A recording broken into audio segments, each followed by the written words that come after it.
Vous arrive-t-il parfois de vous demander si votre vie a réellement du sens, si votre vie vaut le coup d'être vécue? Des questions qui tournent en rond constamment dans votre tête et qui finissent par vous convaincre que votre place se trouve nulle part.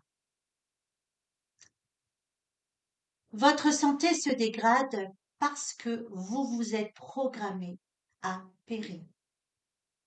Vous vous êtes destitué de votre valeur et vous avez perdu tout but dans la vie. Vous n'avez plus aucun objectif.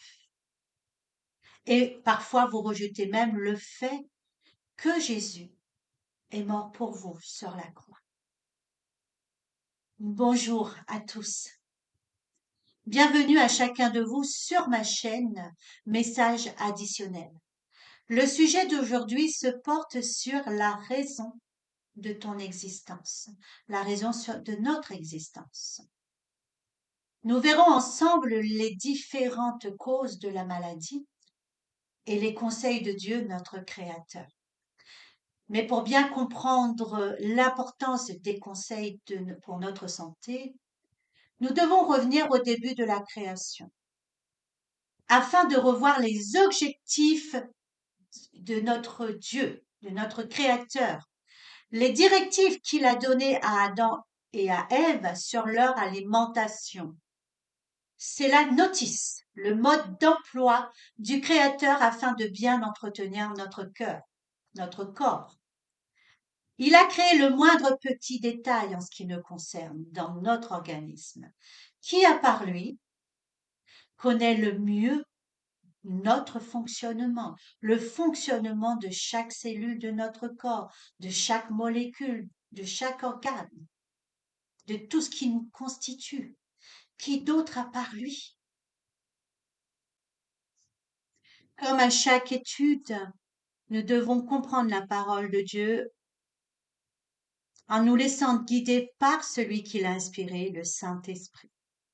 Alors qu'il vous guide, qu'il me guide, afin que ce moment doit être guidé dans sa vérité.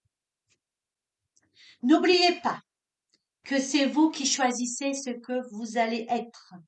Notre esprit a une très grande influence sur tout notre corps. Nous devons l'éduquer afin de pouvoir discipliner notre corps entièrement. Donc, discipliner l'esprit, c'est discipliner le corps. Et pour cela, il est important pour chacun de nous, pour chaque chrétien, de connaître les lois qui les régissent. À la création, comme vous le savez, Dieu a créé l'homme à son image, c'est-à-dire parfait en tout, physiquement et psychiquement. Et l'homme était donc la gloire de Dieu, c'est-à-dire qu'il avait le caractère de Dieu. Il a été créé pour la gloire de Dieu, pour le refléter. Voyons ensemble cela dans Genèse 1, du verset 26 à verset 28. Et Dieu dit, faisons l'homme à notre image, selon notre ressemblance, et qu'il domine sur les poissons de la mer, et sur les oiseaux des cieux, et sur le bétail, et sur toute la terre, et sur tout animal rampant qui rampe sur la terre. Dieu créa l'homme à son image, il le créa à l'image de Dieu. Il les créa mâles et femelles, et Dieu les bénit. Et Dieu leur dit, fructifiez, multipliez et remplissez la terre et l'assujettissez, et dominez sur les poissons de la mer et sur les oiseaux des cieux, et sur tout être vivant qui se meut, sur la terre. Dieu a donné à l'homme la gestion de la terre. Quand on parle de domination ici, on ne parle pas ici de la domination du point de vue humain. Quand Dieu parle de domination, il parle de souveraineté. Dieu a créé la terre et a donné à Adam et à Ève la souveraineté de la terre.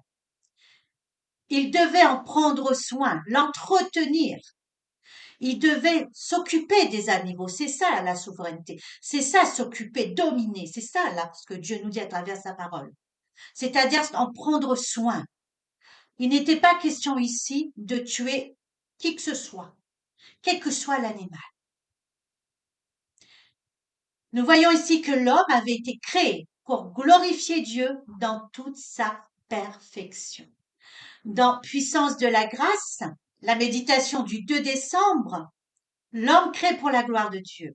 La servante du Seigneur nous dit ceci. Dieu créa l'homme pour sa propre gloire, afin qu'après avoir triomphé de l'épreuve, la famille humaine puisse s'unir à la famille céleste. Dieu avait pour dessein de repeupler le ciel avec cette famille humaine. Si elle s'était montrée obéissante à chacun de ses commandements, c'est ainsi qu'Adam fut mis à l'épreuve. Serait-il aussi obéissant que les anges fidèles ou désobéirait-il? Mais comme vous le savez, le péché a détérioré la nature de l'homme qui était parfaite à la base. D'une vie éternelle, il est passé à une vie mortelle, une vie pécheresse, aussi bien physiquement que psychiquement. Sa ressemblance d'avec le Créateur s'estompa, se dénatura au fur et à mesure.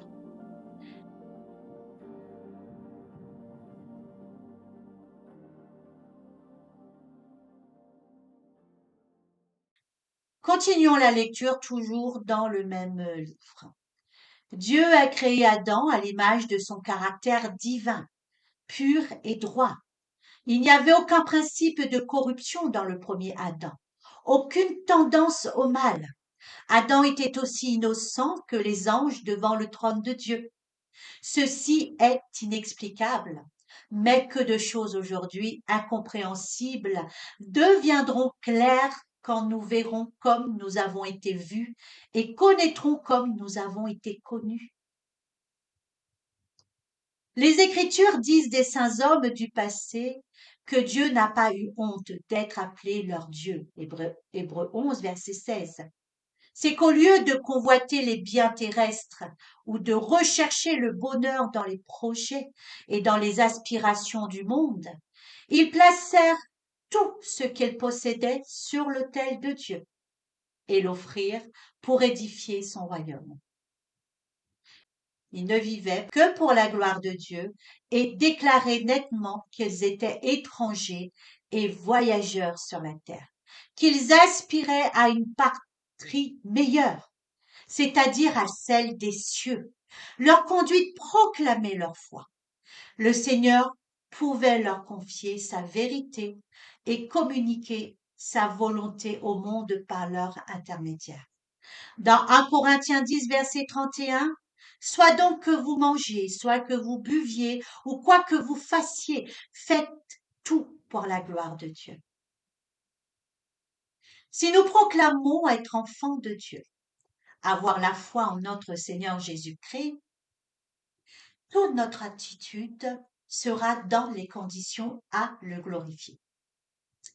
Dans ce que je regarde, dans ce que je lis, dans ce que j'écoute, dans ce que je mange, dans ce que je bois, dans tout ce que je fais, je dois glorifier mon Créateur.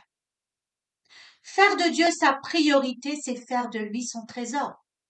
Dans Matthieu 6, verset 21, il nous est dit ceci. Car là où est ton trésor, là sera ton cœur.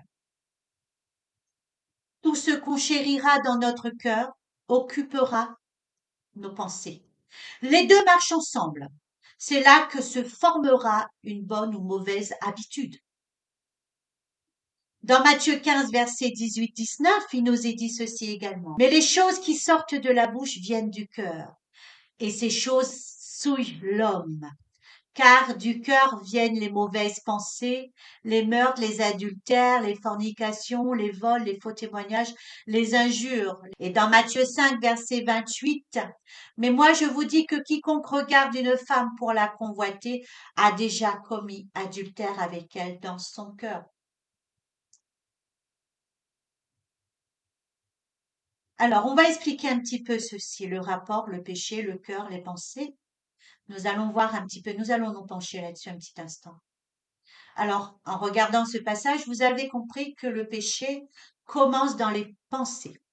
Alors, le texte que Jésus dit où il dit que celui qui a déjà convoité une femme dans ses pensées a déjà péché dans son cœur.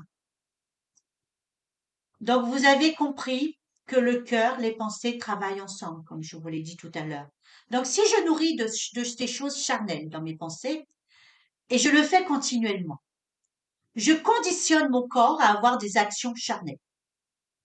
Mes pensées se traduiront tôt ou tard par des actions, car ça s'appelle de la préméditation. Mes actions sont les fruits de mes pensées, de mon cœur. C'est-à-dire que mes actions sont le fruit du péché que je nourris dans mes pensées. Est-ce que vous comprenez ce que je veux dire? Avant qu'on mette en application quelque chose, avant que je fasse quelque chose, avant que je dise quelque chose, imaginez-vous, je vais juste donner un exemple très rapide. Vous est-il arrivé parfois de vous dire, et j'en suis persuadée, moi aussi, quelqu'un vous, quelqu'un vous dit quelque chose, mais qui va vous blesser. Mais d'un coup, vous êtes tellement surprise parce que vous n'êtes pas préparé à ça que vous ne dites rien. Vous ne dites rien. Vous, vous avez la bouche fermée. Vous ne trouvez pas de mots pour répondre. Mais c'est après. C'est après coup, quand vous êtes seul chez vous, vous revenez sur la scène et là, vous vous dites, parce que là, c'est vos pensées qui travaillent. Votre cœur travaille avec votre pensée. Les deux sont ensemble. Et là, qu'est-ce qui se passe? Ah, mais j'aurais dû dire ci, j'aurais dû dire ça. Ah, mais pourquoi j'ai pas dit ci? Voilà, plein de choses. Pourquoi? Parce que vous étiez pas préparé. Mais quand on prépare quelque chose, on a des arguments, on sait quoi dire, on sait quoi faire. Mais ce n'est pas une mauvaise chose parfois. Une chose très importante. Quand on prépare le mal dans ses pensées, dans son cœur, on finit par le mettre en application. Je ne parle pas de tentation ici. Je parle de nourrir la tentation que Satan met en nous. Je parle de cela. Maintenant, c'est à nous de rejeter la tentation au nom du Seigneur Jésus. Parce que si nous allons le nourrir en nous, nous sommes déjà en train de pécher, c'est le péché de la chair, commence dans l'esprit, commence dans les pensées, dans le cœur. Dans Matthieu 6, verset 21, il nous est dit ceci. Car là où est ton trésor, là sera aussi ton cœur. La lampe du corps, c'est l'œil. Si donc ton œil est simple, ton corps tout entier sera plein de lumière. Mais si ton œil est méchant, ton corps tout entier sera ténébreux. Si donc la lumière qui est en toi est ténèbres, combien sera grande les ténèbres? Si mon esprit est nourri par le Saint-Esprit, tout mon corps sera une gloire pour Dieu. L'esprit fait de la lumière en moi. La lumière, c'est la parole de Dieu. Si je me nourris de cela, l'esprit me conduit. Tant que l'esprit me conduit, quelles que soient mes actions, ça sera pour la gloire de Dieu. Mais en revanche, si mon esprit est nourri par des choses charnelles, perverses, ce n'est pas le Saint-Esprit qui me guide. Mon corps entier sera dans les ténèbres. Alors, j'aimerais bien revenir sur le mot charnel. Parce que nous avons tendance à mettre dans charnel simplement, uniquement, tout ce qui provient de la perversion, de l'impudicité. Ce n'est pas que cela, charnel. Tout ce qui est charnel est le fruit de notre propre motivation et notre propre gloire. Ça veut dire que nous ne sommes pas guidés par l'Esprit de Dieu. Tout ce qui est charnel est guidé par nous-mêmes ou par l'ennemi. Mais maintenant, en revanche, si je suis guidée par Dieu, c'est le fruit de l'Esprit. On est d'accord? Alors, nous allons prendre un exemple. Comme je vous ai dit tout à l'heure, la perversion en fait partie, mais pas que. L'intempérance en fait partie. La jalousie en fait partie. Tout ce que nous allons manger ou boire qui ne glorifie pas Dieu, les choses cachées de mon cœur, mes vêtements, si cela n'a pas pour but de glorifier mon Dieu, ça devient charnel. Je ne peux pas dire que je vais manger ceci pour me nourrir. Je sais que si je dois manger quelque chose, c'est pour glorifier Dieu. Parce que en prenant soin de mon corps, je glorifie Dieu. L'endroit où je vais partir, mes fréquentations, si cela n'a pas utilité à glorifier mon Dieu, c'est charnel. Nous allons voir un petit peu comment les choses se produisent en nous. Notre cerveau est une vraie centrale où des milliards de neurones s'activent en permanence suivant notre mode de pensée. Tout notre corps est connecté à notre esprit. Tous nos pensées, émotions, sont régies par cette formidable centrale électrique qu'est notre cerveau. Alors, si mes pensées sont dans la contemplation quotidienne de mon Seigneur, Jésus-Christ, et que je me nourrisse de sa parole constamment, je donne au Saint-Esprit tout pouvoir sur ma vie. Et je serai à l'image de celui que je contemple, c'est-à-dire Christ. En entrant dans les eaux du baptême, je meurs à moi-même. Je meurs avec Christ sur la croix. Et en sortant des eaux, je ressuscite avec lui en nouveauté de vie. Le vieil homme reste au fond de l'eau et il doit rester au fond de l'eau. Je suis né de nouveau pour glorifier mon Créateur. J'ai en moi le fruit de l'esprit de Galates 5, qui représente le caractère de mon Sauveur. En me nourrissant constamment, mon cerveau, quand je dis en me nourrissant constamment de la parole de mon Dieu, en le contemplant, en ayant cette relation avec lui, mon cerveau va s'imprégner de lui. Mon cerveau va enregistrer tous les traits de caractère de mon Seigneur parce que je vais le contempler chaque jour. Et mon cerveau va me programmer à ressembler à mon Sauveur. Dans 1 Corinthiens 6, versets 19 à 20, il nous est dit ceci. Ne savez-vous pas que votre corps est le temple du Saint-Esprit qui est en vous et que vous avez de Dieu? Et vous n'êtes pas à vous-même, car vous avez été achetés à prix. Glorifiez donc Dieu dans votre corps. Notre corps est le temple du Saint-Esprit. Nous appartenons à Christ qui nous a achetés à grand prix. Le prix de son sang. Glorifier Dieu, c'est refléter tout ce qu'il est, mais pas à notre manière, car nous sommes pas à nous-mêmes, mais à la manière de Dieu. Jésus est pur et sans péché. Il nous a purifiés par son sang. Il nous a sauvés. Si nous y croyons vraiment, nous devons vivre comme des gens sauvés, qui glorifient leur Sauveur en maintenant nos cœurs et nos pensées, nos corps purs, saints, agréables à Dieu. Dans Romains 12, versets 1, 2, il nous est dit ceci. Je vous exhorte donc, frères, par les compassions de Dieu, à présenter vos corps en sacrifice vivant, saint, agréable à Dieu, ce qui est votre service intelligent.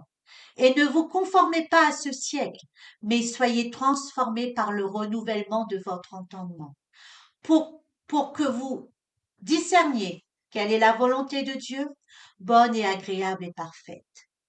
Nous devons être une offrande agréable à Dieu sur le plan physique. Toute substance qui détruit le corps doit être rejetée. Sur le plan psychique, nos santé doivent être nourries par tout ce qui sera édifiant, tout ce que l'on regardera, écoutera, afin que notre corps produise la meilleure attitude possible afin de glorifier Dieu. Dans le langage, les gestes, le regard, notre cœur formera un seul cœur avec Jésus. N'est-ce pas merveilleux cela? Dans Conseil sur la nutrition et les aliments, la sœur White nous dit ceci. À la page 15, premier paragraphe. La vie qui nous est accordée est de courte durée. En conséquence, nous devrions nous demander comment puis-je utiliser mes forces pour en tirer le meilleur parti? Comment puis-je contribuer le mieux à la gloire de Dieu et au bien de mes semblables? Car la vie n'a de valeur que si elle est employée à réaliser ses objectifs. Et pour un bon équilibre mental et spirituel, volume 1, le chapitre 1, le titre Son importance, éduquer et discipliner l'esprit. Qui que vous soyez, le Seigneur vous a accordé des facultés intellectuelles capables de se développer abondamment. Cultivez vos talents avec sérieux et détermination. Éduquez et disciplinez votre esprit par l'étude, l'observation et la réflexion. Vous ne pourrez pas entrer en relation avec la pensée divine aussi longtemps que vous n'emploierez pas toutes vos capacités. Vos facultés mentales se fortifieront et se développeront si vous vous mettez à l'œuvre avec la crainte de Dieu, avec l'humilité et dans un profond esprit de prière. Un objectif poursuivi avec ténacité accomplira des prodiges. La santé spirituelle, mes amis, comprend le bien-être physique et le bien-être psychique. Dans Ésaïe 55, versets 1 à 3, quiconque a soif, venez aux eaux, et vous qui n'avez pas d'argent, venez, achetez et mangez. Oui, venez, achetez sans argent et sans prix du vin et du lait.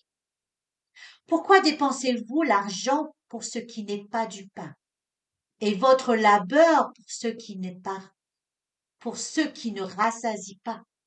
Écoutez-moi attentivement et mangez ce qui est bon, et que votre âme jouisse à plaisir des choses grasses. Inclinez votre oreille et venez à moi. Écoutez, et votre âme vivra. Et je ferai avec vous une alliance éternelle, les grâces assurées de David. Quiconque a soif, venez, écoutez. Venez aux eaux, tous ceux qui n'ont pas d'argent, nous dit le Seigneur. L'eau est la chose la plus essentielle pour maintenir l'organisme en vie, qu'il soit humain, animal ou végétal. C'est l'élément le plus abondant et sans lui, la vie est impossible. Dans ce verset, l'eau est utilisée pour représenter la vie spirituelle dans l'enclos de l'éternité. En parlant à la femme près du puits, Jésus dit ceci, quiconque boit de cette eau que je lui donnerai n'aura jamais soif, mais cette eau que je lui donnerai serait en lui une fontaine d'eau jaillissante jusque dans la vie éternelle. L'eau est composée de deux éléments, l'oxygène et l'hydrogène. Sans l'hydrogène, il n'y a pas de vie, et sans oxygène, la vie cesserait en moins de 15 minutes. L'eau ne se vend pas, elle est gratuite. Le prix que nous payons actuellement, c'est le prix de la distribution dans nos robinets, dans nos maisons. Mais l'eau ne se paye pas. Dans les Écritures aussi, l'eau n'est pas en vente, elle est gratuite. On ne peut donner un prix à la vie éternelle. Si elle était en vente, personne, chers amis, ne pourrait se la payer. Ainsi, le symbole utilisé ici pour représenter la vie spirituelle est parfaite. Comme nous l'avons vu plus haut, Dieu créa l'homme et la femme à son image. Ils devaient tous les deux vivre éternellement comme Dieu et ne jamais connaître aucune douleur, que ce soit physique ou psychique. Nous allons revenir sur le texte, Ésaïe 55, verset 2. Mangez ce qui est bon, que votre âme jouisse à plaisir des choses grasses.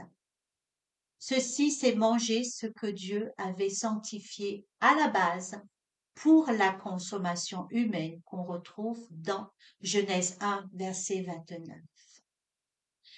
Et Dieu dit, voici, je vous ai donné toute plante portant semence, qui est sur la face de toute la terre, et tout arbre dans lequel il y a un fruit d'arbre portant semence. Cela sera pour vous comme nourriture. Nous avons vu l'objectif de Dieu à la création. Nous avons vu comment le glorifier. Nous verrons que glorifier Dieu nous permet de rester en bonne santé physique et psychique. N'oublions pas, la santé spirituelle comprend la santé, le bien-être physique et le bien-être psychique. Nous aborderons à la prochaine vidéo les différentes causes de la maladie et nous verrons qu'elles ont toutes une cause spirituelle. Je vous souhaite une très bonne étude et que la paix du Seigneur vous accompagne. Je vous dis à très bientôt.